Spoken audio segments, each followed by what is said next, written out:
Ladies and gentlemen, good day and welcome to the Q2 FY2024 results conference call of Gravita India Limited, hosted by Emkay Global Financial Services.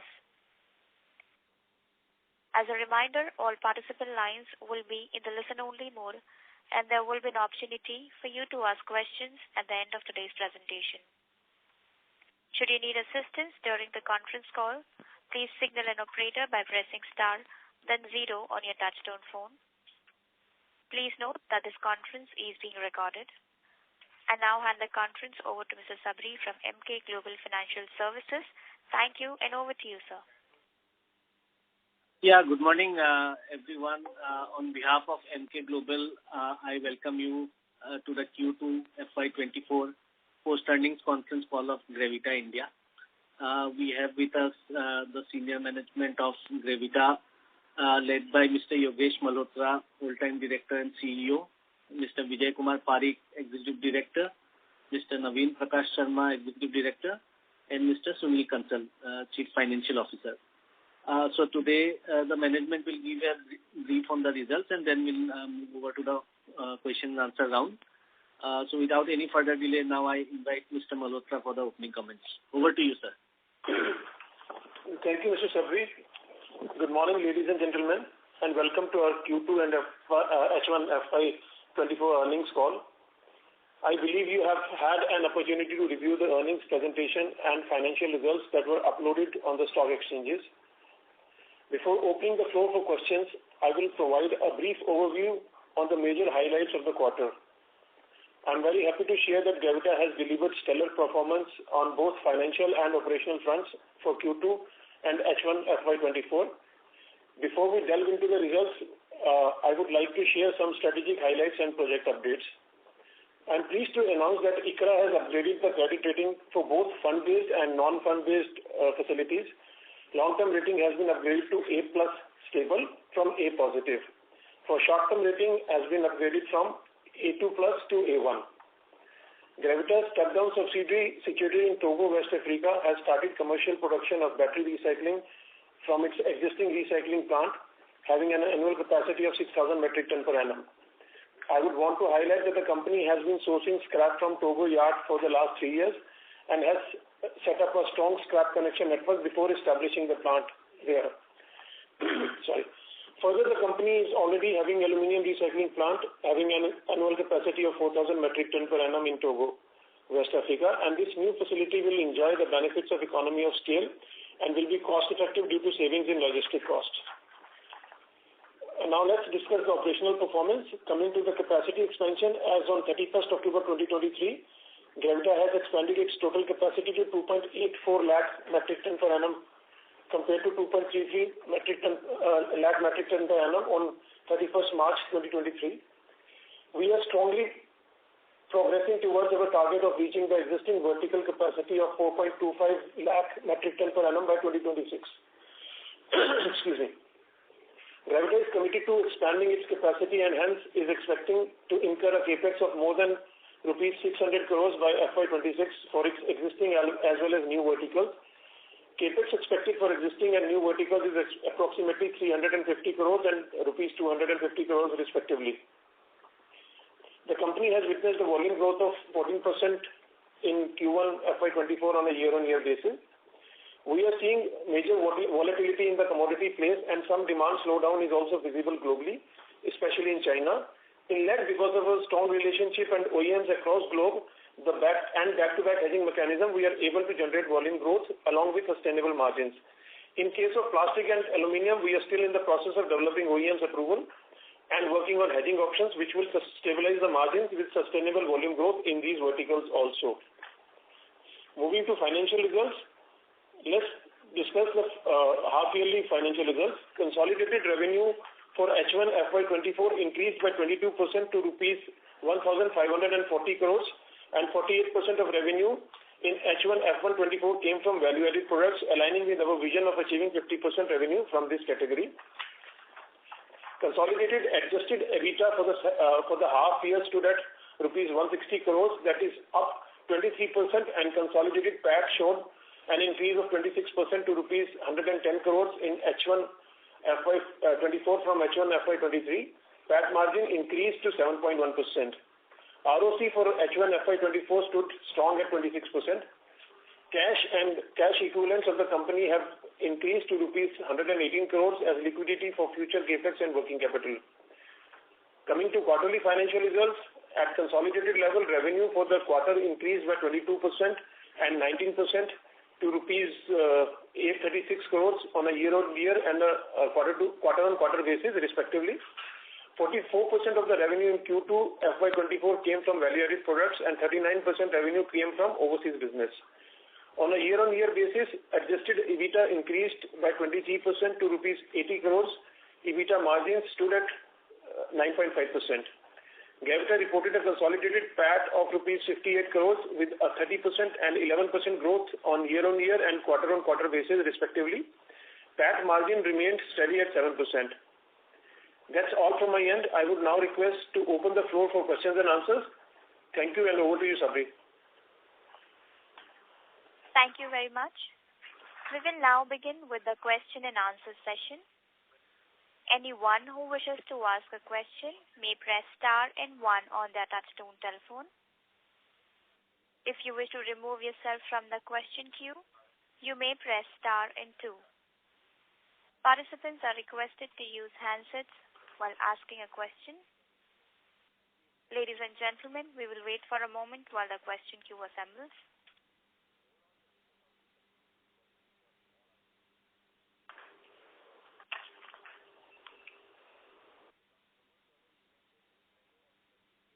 We take the first question from the line of Mr. Rahul Bangadia from Lucky Investment Managers. Please go ahead, sir.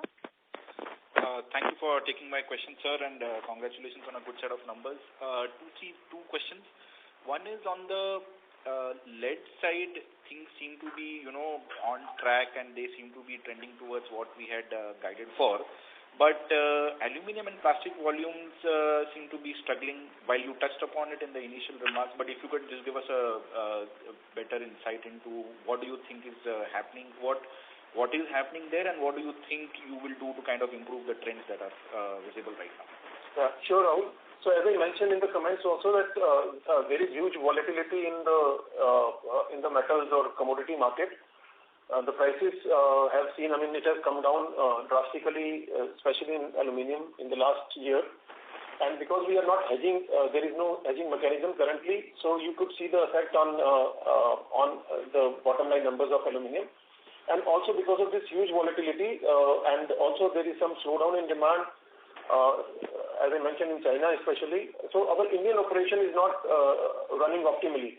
So that is why you see some issues in aluminium EBITDA margins and aluminium volumes also. We see, there is a possibility that this will continue for another quarter, but by the next quarter or at the most by year-end, we'll see some stability in these markets also. And we are also working on some mechanism for hedging for aluminium as well, as I mentioned earlier in my earlier calls as well. So hopefully that will be also in place by the end of this year. So once these two things happen, I think we'll be in line to grow in aluminium also in the same manner as we are doing in lead. And plastic, sir? Plastic, there is a slow. You could see because we closed down our plant in Nicaragua last year, so the effect is primarily because of that. But we are increasing the capacities in wherever other plants are there, because that was one of the major plants where we sold off. So you could see some negative growth there. But otherwise, if you look at the existing verticals, we are at par with last year. So, so maybe the existing sites are working at par with last year. How much would have Nicaragua, the shutdown plant, contribute to the volumes in plastic? So it's around, just one second, it's around 1,000 tons per annum. In this quarter, sorry. So 1,000 tons per quarter is what that shutdown site used to contribute? Yes. And besides that, you're saying essentially then we are flattish? Yeah, we are flattish. But then, sir, besides lead, we need the other guys also to start growing, and we also, and if you also could touch upon what are the developments in the newer verticals on rubber and other places. Rubber is doing well. We have increased our capacities in Ghana. We have also increased our capacities in Tanzania. Senegal plant is also coming up. But it does not reflect on the bottom line per se, because all the consumption from the material is in-house only. So it gets reflected in the profitability of other verticals wherever we are using rubber as raw material. Apart from that, we have already applied for consent to establish a plant for lithium-ion battery recycling at Mundra. We're waiting for the approvals. Once that comes through, we'll start setting up plant there. Paper also, hopefully in next quarter or quarter next to that, you'll hear something where we'll start setting up a plant in Central America for paper also. So these two verticals, we are very confident that we'll start putting up plants, we'll start establishing plants in this year itself. Okay. I'll come back for more questions, sir. Just a final one. Given the slight challenges that you're witnessing in aluminium and plastic for varied reasons, do you still think you'll be able to go by your guidance that you have, of course, reiterated in your presentation as well? Yeah. So these are only short-term setbacks. Actually, if you look at the prices of aluminium, once they stabilize, I think we are good to go. Our capacities have increased. And in the long term, if you look at it, we are very confident because the overall recycling space is growing very fast, and we see a very good ecosystems in both these plastics especially and in aluminium also. And that is why we are increasing our capacities. These are only short-term setbacks, and especially because currently there is no mechanism for hedging. You would see these effects on a quarter-to-quarter basis, but if you look at the same time last year, you would have seen some increase in EBITDA margins in aluminium also because the prices were going up. So once these prices stabilizes, we'll come back to the same EBITDA numbers. Great, I'll come back for more. Thank you so much. Thank you. Thank you, sir. The next question is from the line of Mr. Dhruv from JMFL. Please go ahead, sir. Yeah, good morning, sir. Good morning. Yeah. So my question is related to the long-term debt part. The long-term debt has increased from approximately 90 crores to almost 325 crores. So what is the reason for this increase in debt? Sure. So basically, we have taken some long-term loan in the overseas subsidiary in Netherlands, which is we have taken it from some ESG European funds, where the working capital and the capex needs of the overseas business is planned to met by these ESG funds. So that is the reason where we have increased the long-term debt and reduced the short-term debt. So earlier, overseas business was being funded from the working capital from the Indian facilities. But since we have taken this facility for the overseas business in overseas itself, now Indian working capital debt is slightly reduced. So that is basically, and some part of this long-term loan is already kept as a cash and cash equivalent in the overseas, where it will be utilized for the future capex and the working capital needs. Sir, from which entity have you taken this loan? Netherlands. So we have taken it in the Netherlands subsidiary, and the overseas lender is Proparco and OEB. These are the two overseas lenders, ESG funds. Their mandate is to fund the overseas African business in the recycling space. Okay, and what is the rate of interest on these loans? So rate of interest is slightly lower than the current working capital loan facility we have taken in India. So Indian facility we are taking at around 8, and this facility comes at around 7 currently. Okay, overseas are at 7. Yeah. Okay. Okay, sir. Thank you so much. I'll come back in the queue. Yeah. Thank you. Before we move on to the next question, a reminder to all the participants, if you wish to ask a question, you may press star and 1 on your touchtone telephone. We take the next question from the line of Satadru Chakraborty from Chakraborty Family Office. Please go ahead, sir. Yeah. Hello. Good morning. Congratulations on a good quarter. My first question revolves around the net working capital cycle. So I think the inventories, the payables look good. My question really is on the receivables. So there is a sharp jump, and I see that cash flow from operations is significantly down because of that. Can you give me a bit more insight on what exactly is happening? Is this one or two large customers who are not paying, or is this going on credit? So what exactly is causing this jump?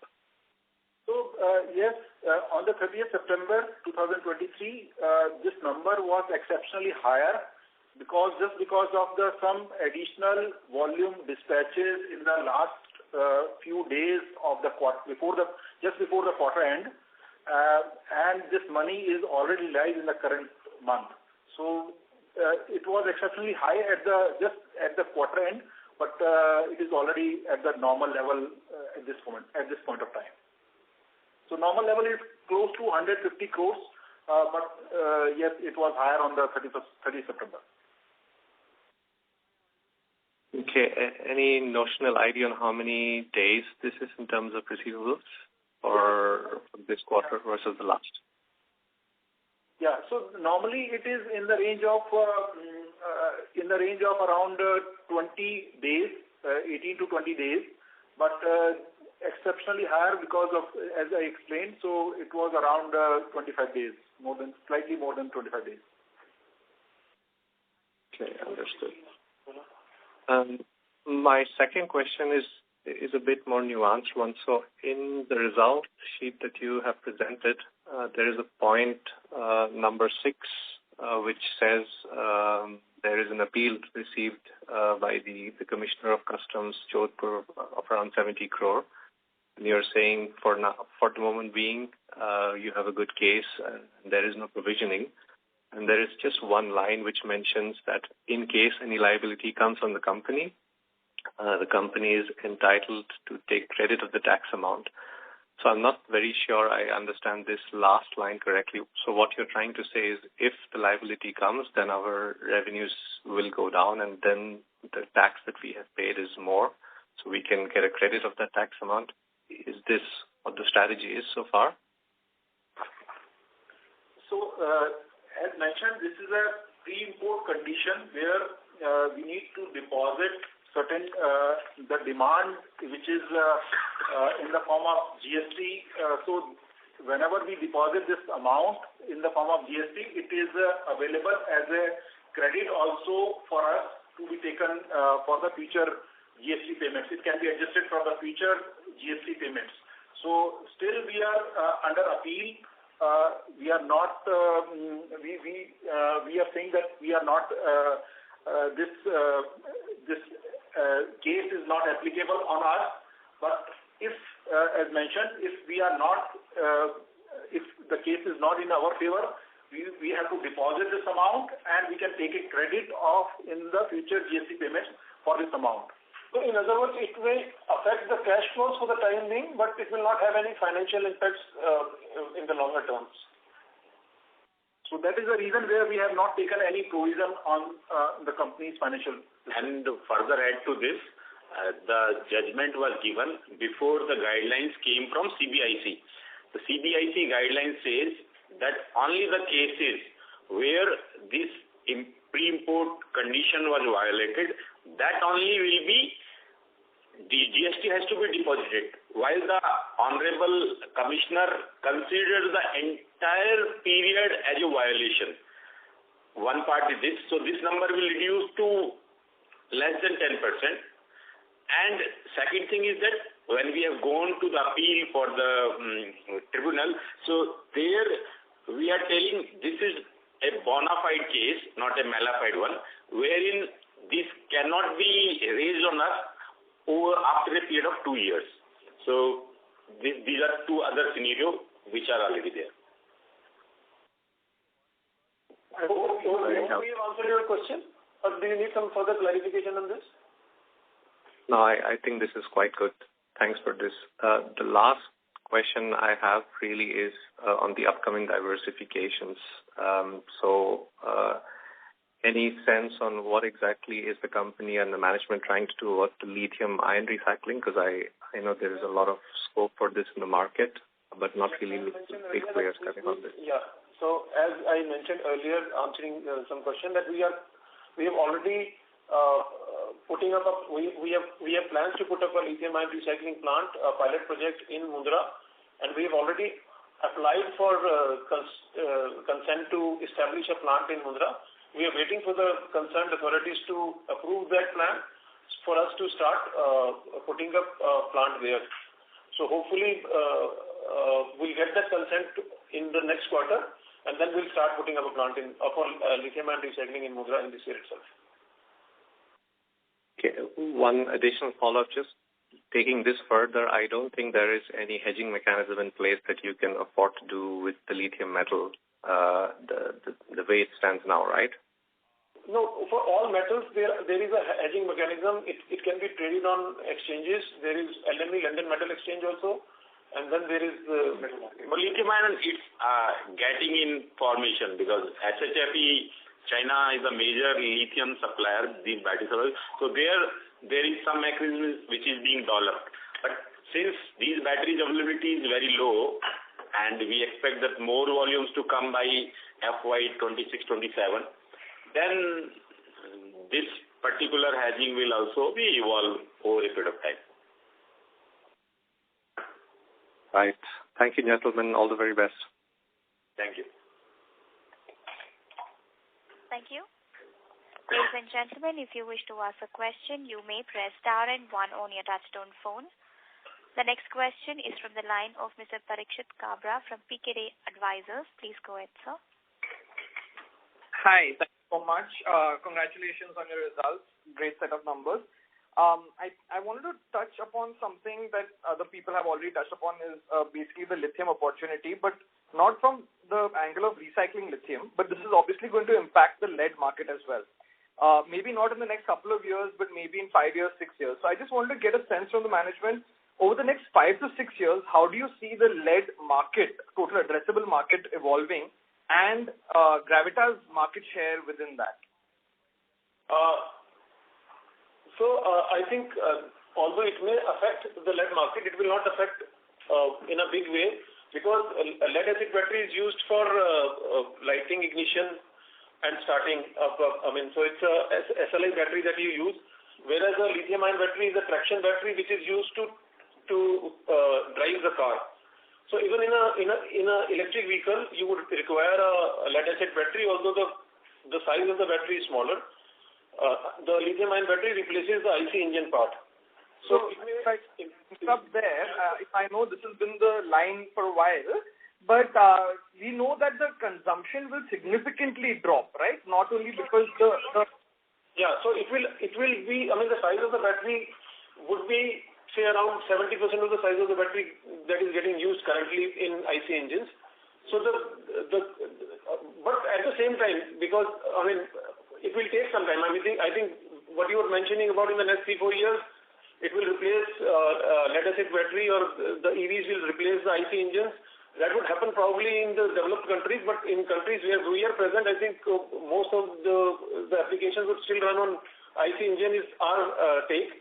But we mentioned earlier also that it doesn't matter whether lithium-ion battery comes in place or maybe some other technology comes in place. Our business is recycling business, where the ecosystem is more important, procurement is more important than the technology. Technology can be bought, but the whole ecosystem of procuring material, processing it, and then supplying to the OEMs, that ecosystem is much more important. So although the lead acid battery may come down in future, we believe that recycling of lithium-ion battery will present a much larger opportunity for us to go into. No, absolutely, and that makes sense, right? When we diversify, we can go into other segments, and I completely appreciate that. So this is not a take on Gravita as a whole. I'm just trying to understand the lead market as a vertical, how we see the lead vertical evolving over the next 5 to 6 years. Gravita may obviously create multiple new businesses, and that's great. But how will the lead business evolve over the next 5, 6 years, in your opinion?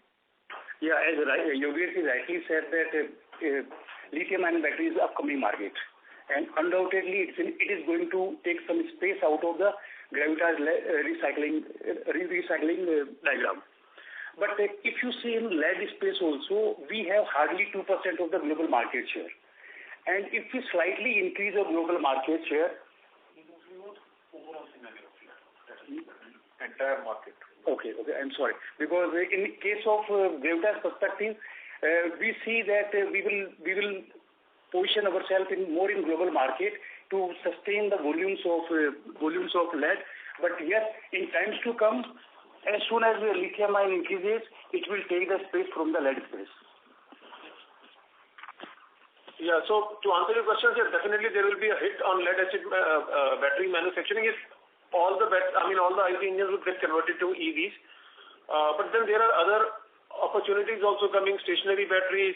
I think this battery for power generation is also another, power storage is also another application that is there. So overall, probably in the mobility business or in the cars automobile battery, section lead acid battery may go down, but there are other applications for lead that are still growing. We are talking about cable industry, which is using lead as a sheathing mechanism, which is also growing. Then there is radiation industry, X-ray machines, and nuclear power plants. There are various other applications for lead which are also growing at the same time. So overall, we are very confident that the lead as a commodity, there is very little chance of it going down because of the other opportunities that are available for this. Okay, great. Thank you so much. Thank you for taking my question. Thank you, sir. The next question is from the line of Mr. Rahul Soni from ICICI Bank Limited. Please go ahead, sir. Hello, am I audible? Yeah, please. Yeah, thanks for giving me an opportunity. Sir, my question is on the procurement side. Sir, I want to know what percentage of your raw material requirement like scraps for lead and aluminium you procure from globally, and at what discount to the prevailing LME prices. And thirdly, I want to know what is the power cost for smelting of lead and aluminium and compared to the recycling of the same. As compared to the? As compared to recycling, what is the power consumption in the if you mine smelting of this? As compared to recycling, right? Yes. Yeah. So to answer your first question, you were asking about the price of battery that we buy. Yeah, percentage of your total raw material procurement from globally. Figure that whatever batteries we are importing in India is somewhere in the vicinity of 50 to 55% of the LME prices. Okay. Right? So, but the lead content in that battery is around 60 to 65%. So you will probably get the picture. So it's around 80% of the total lead available. The price of the battery is around 80% of the total lead metal available in that battery when you import that battery. Whereas in India, it's somewhere around 58 to 60%. So it's around 90% of the total lead available in that battery if you buy it in India. But there are certain places where we are procuring it from. We have our own yards in Africa where we get this lead acid battery at around 40% of the LME prices also. So it varies a lot depending on which geography you are in, where you're buying it from. Either you're buying it from your own yards or you're going to aggregators and buying it from there. So the prices would change drastically depending on the geographies and the mechanism. Coming to coming to the energy cost of recycling vis-a-vis mining, it's approximately 1/4 of the total energy cost is used if you are smelting it by recycling as compared to mining. And in case of aluminium, it's 120. It's only 5% of the energy that you consume when you recycle aluminium as compared to when you do mining of aluminium. So it's very energy efficient. So in terms of units, what is the power consumption for lead smelting? So in recycling, generally it's not the power, it's the fuel that is important. Because for smelting you use fuel and not power is very minuscule. The major part of energy that is consumed is through in way of furnace oil or gas or coal or any other such thing. Okay. Okay, sir. Thank you.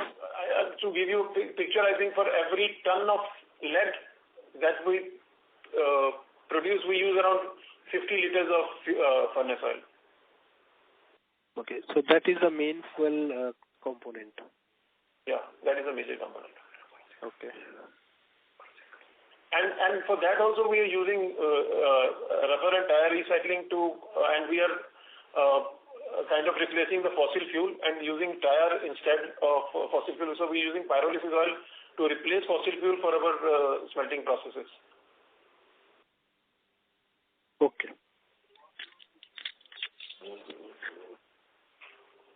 Thank you, sir.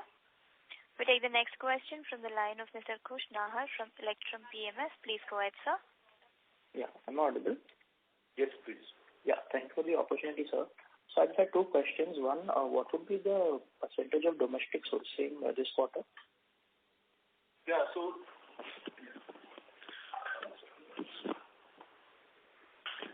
domestic sourcing percentage is close to 20% in this quarter. But on H1 basis, it is approximately 27%. Okay. And so just want to know that are we maintaining on the volume guidance as said earlier around 20-25% for FY24 and going ahead for the next 2-3 years, seeing the demand slow down? Yeah, correct. So that guidance is given for till FY27. So that guidance is continued of 25%. So as I mentioned earlier also, we are not affected by slowdown that much in lead business because we already have tie-ups with OEMs and also as Vijay mentioned earlier that the total capacity that we have is hardly 2% of the total global requirement. So the slowdown will not affect us. That is one part. The second part is that this is only, as Sunil also mentioned, this is only a temporary setback. In the longer terms, I think in aluminium and plastic will come back to the same position that was there last year. So in the longer run, in the next 3 years, 25% growth rate is not at all a problem. Okay, sir. Thank you. Thank you. We take the next question from the line of Mr. Ketan Athavale from Robo Capital. Please go ahead, sir, with your question. Hello. Thank you for the opportunity, sir. I wanted to know what revenue growth can we get in this year, FY24? Will it be slightly lower than 25%? And also, what is your EBITDA margin guidance for FY24, 25 and 26? Thank you. So, revenue growth in H1 is approximately 22%. We are giving it volume guidance of 25% growth on a longer term basis, so which is the target for us. So there may be some fluctuation in the prices, so that may be vary from year to year or quarter to quarter. But yes, we are confident for taking a volume growth of 25% on a longer term basis.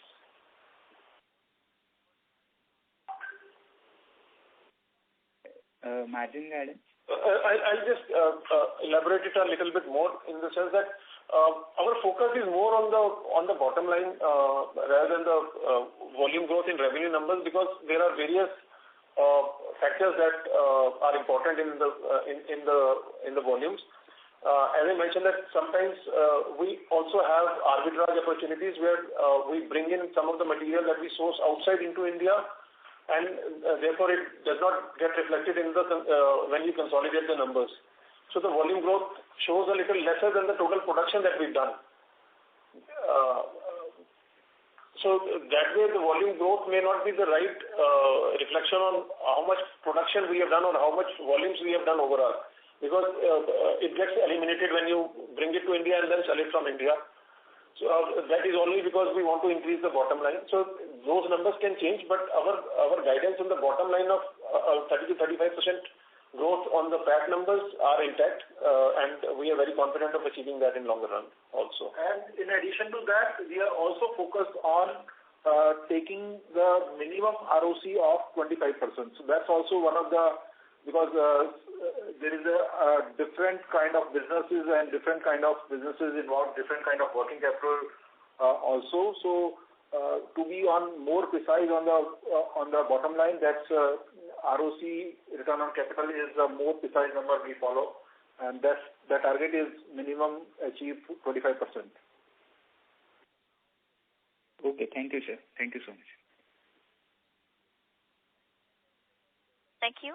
The next question is from the line of Jenish Karia from Antique Stock Broking. Please go ahead, sir. Yes, thank you, sir. The first question is with regards to the capex.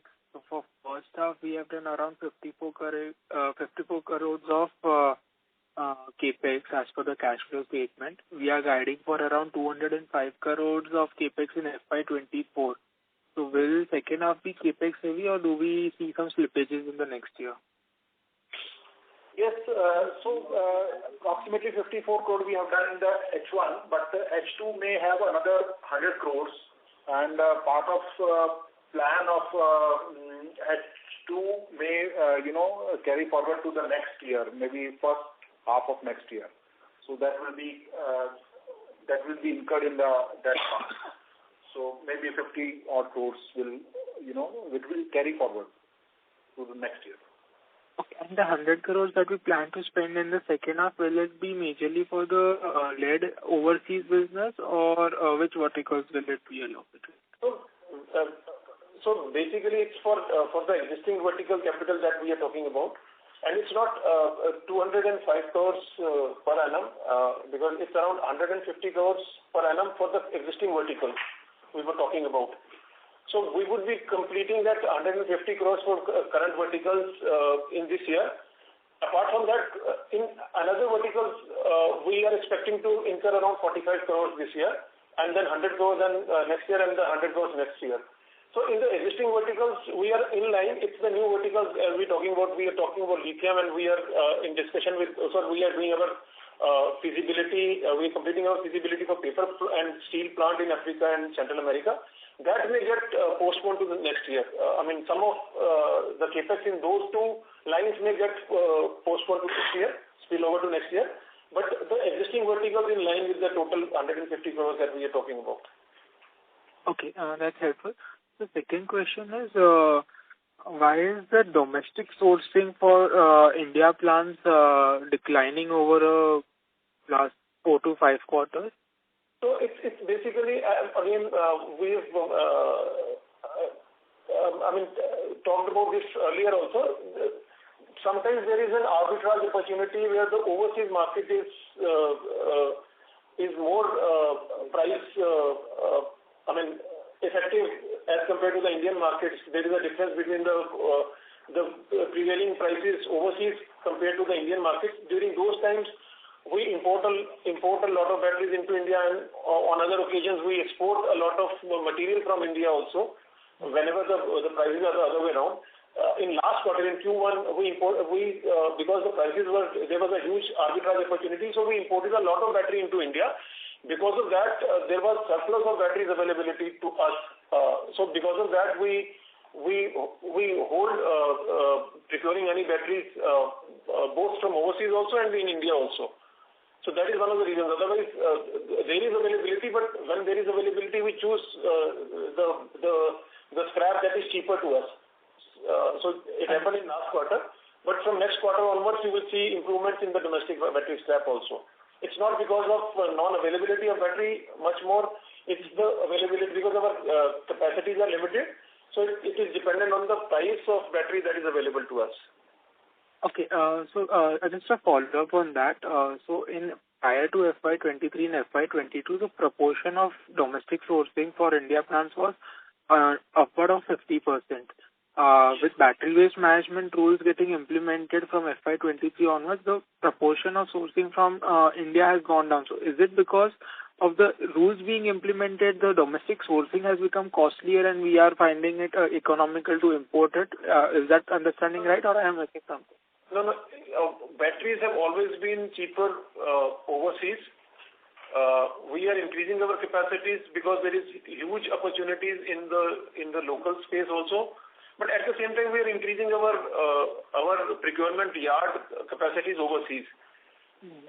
So the overall capacities are increasing, and the overall battery availability is also increasing for us, both from Indian market as well as from overseas market. But we pick and choose which is more price efficient for us, and that is what we do. So at the back of it, both prices as well as the ROC is important to us. But when you see there is a huge arbitrage between overseas batteries and domestic batteries, during those times only we buy more overseas scrap as compared to the Indian scrap.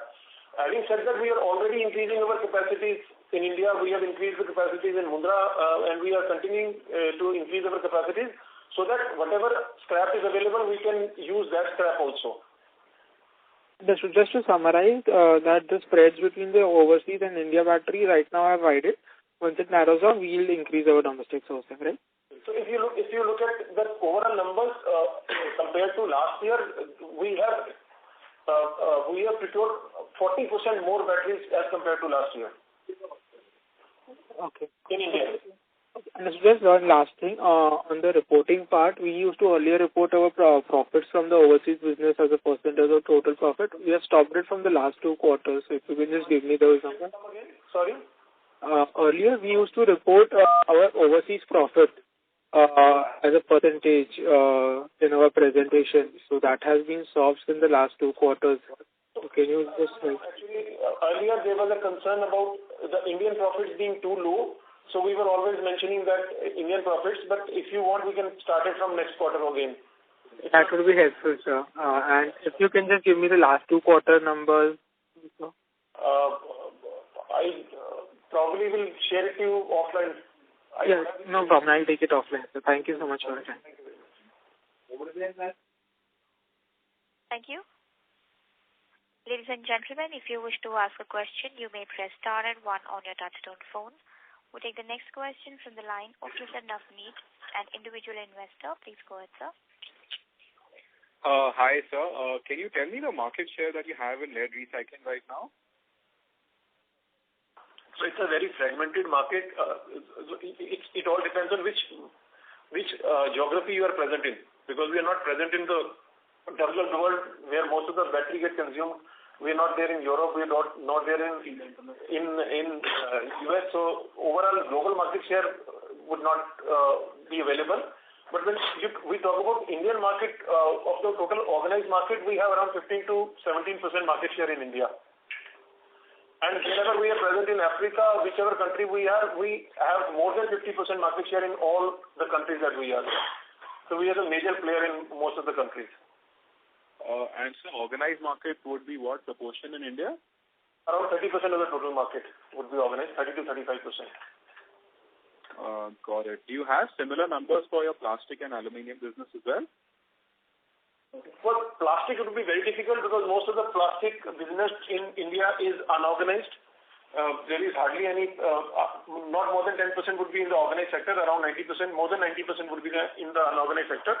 For aluminium, I'll just hand over to Mr. Naveen. In aluminium, mostly India is importing scrap because the local generation of scrap is very less. So that volume is percentage-wise very low. You can say our capacity here, we have around 15,000 ton per annum, and alloy market should be somewhere around 7 to 8 lakhs. So percentage is maybe 2%, 2 to 3% only percent. Right. On the aluminium and plastics business, before you grow it aggressively, would you want to sort of develop that hedging plan, or irrespective of whether you can develop the hedging plan or not, you would continue to invest heavily in these businesses as well? See, there are two aspects of this business when we recycle. One is when you use these EPR, like we are doing it in lead recycling. Also, we have tolling business availability. So part of the business would be tolling business as we grow, especially in plastic, more and more because of the EPR, extended producer responsibility. There you would not require any hedging. But for other businesses also, so hedging is important, but business proposition is more important. So I'll just give you an example, because what happens when you don't hedge is that your quarter-on-quarter variability in profit would be there. But that profit does not go anywhere if you keep the same stock, even whether there is a hedging mechanism there or it is not there. It will only affect your quarter-on-quarter profit.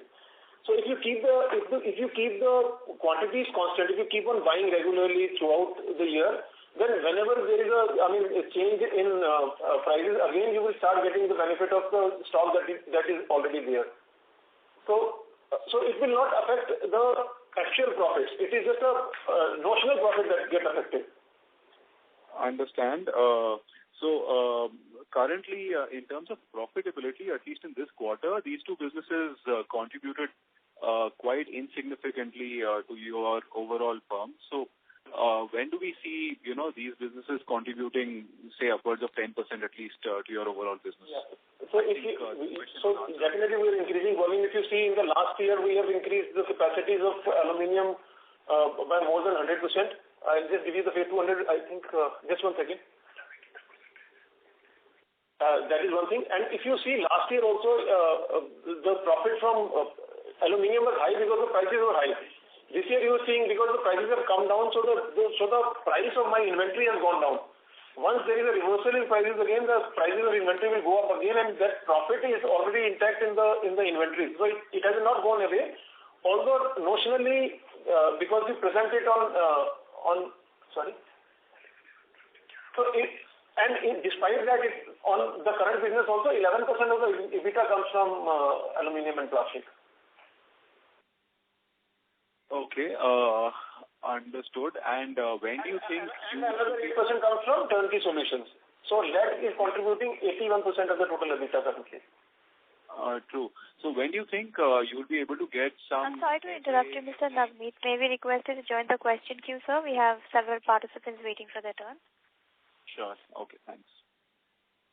Ladies and gentlemen, in order to ensure that the management is able to address questions from all the participants in the conference, please limit your question to 2 per participant. Should you have a follow-up question, we would request you to rejoin the question queue.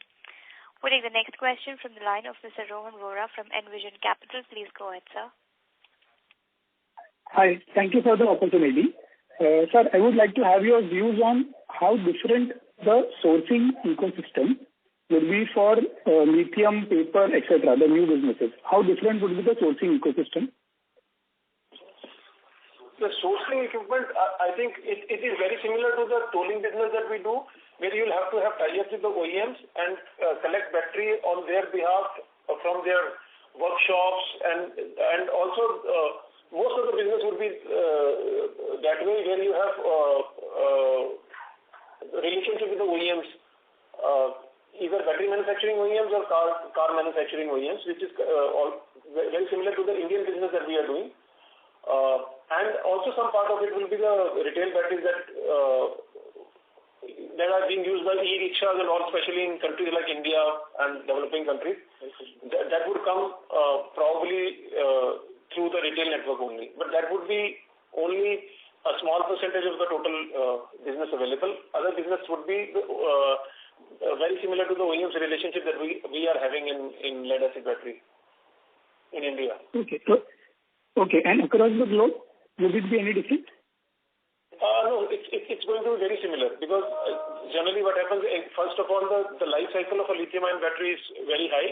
And second thing is because it comes under the warranty for car, it will go to the workshops only to get replaced or maybe get changed or things like that. So it is going to be, especially for passenger car, it would be very similar to the lead-acid battery system that is in place.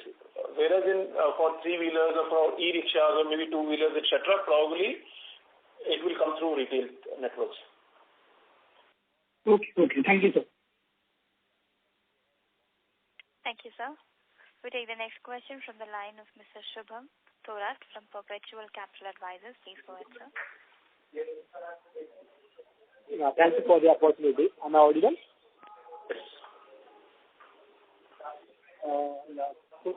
Earlier, one of the earlier answers, you mentioned that even if the lead-acid battery share in the auto space will be declining, there will be other applications that can support our lead division. So can you delve deeper into what applications are we looking for? Yes, the other application will certainly grow as country is growing, per capita income is growing. So the storage energy, household batteries, their lead demand will certainly go. And telecom towers, they will keep growing. So cable industry, alloy cable industry, automation. So smart city, storage and solar. As of now, solar is mostly used off grid. So later on, they will be using societies or housing societies will be storing energy in lead-acid battery only. So those sectors will grow and their demand will be even bigger.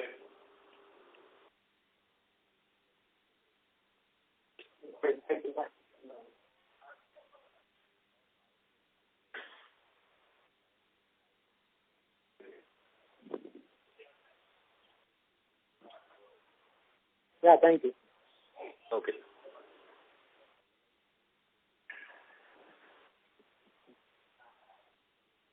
Hello, Mr. Shubham.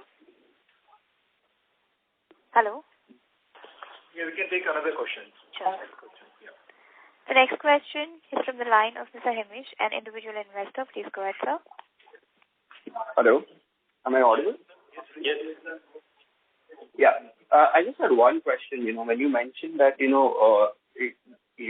rubber recycling is now being used, so rubber is now being used as a fuel.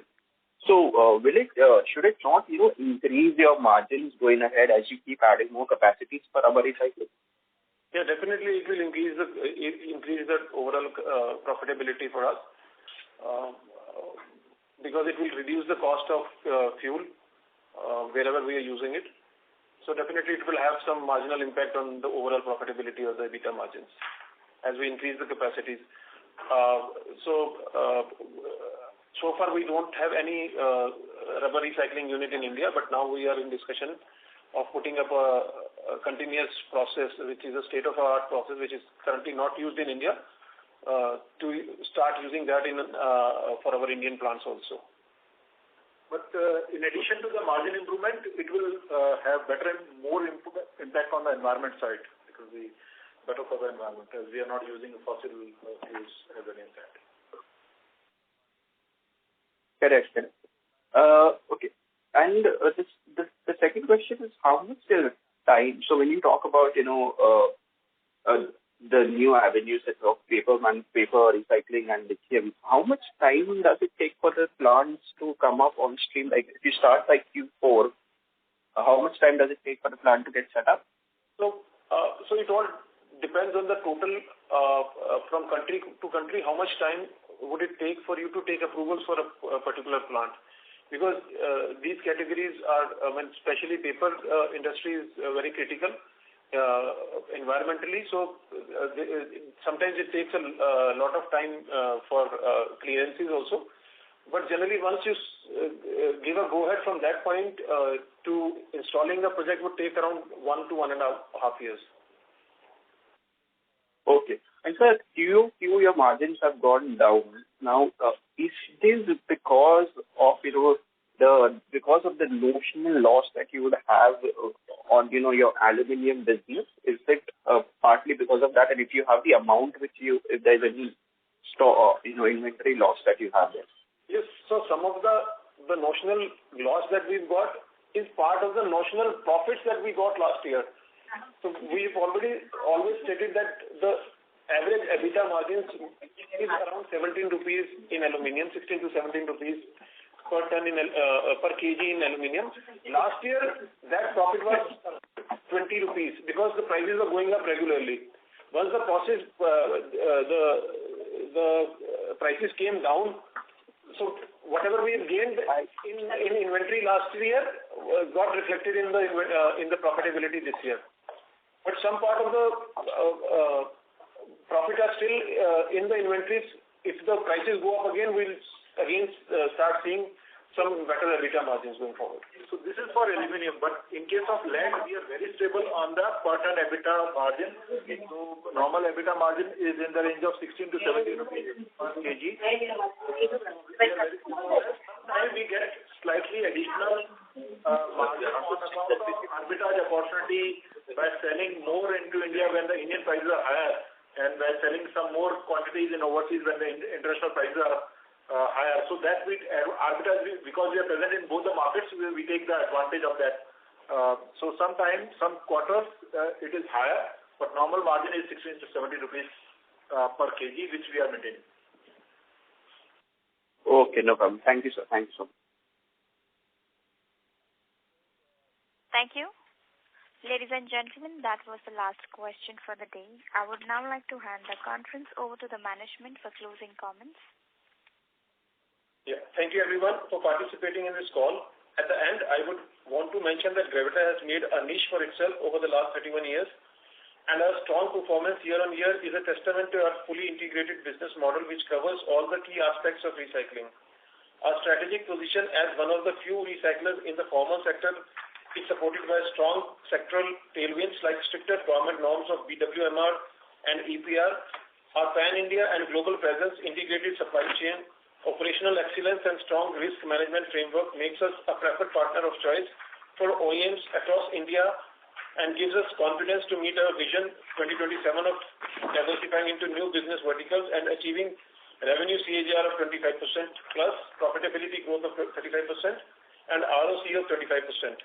We trust that we have addressed all your inquiries during this session. However, if there are any remaining questions, please feel free to reach us to our investor relations team at Go India Advisors. Once again, we extend our gratitude to all of the participants for joining us and for your attentiveness to our updates. Thank you and have a great day. Thanks. Thank you, sir. On behalf of Emkay Global Financial Services, that concludes this conference. Thank you for joining us, and you may now disconnect your lines.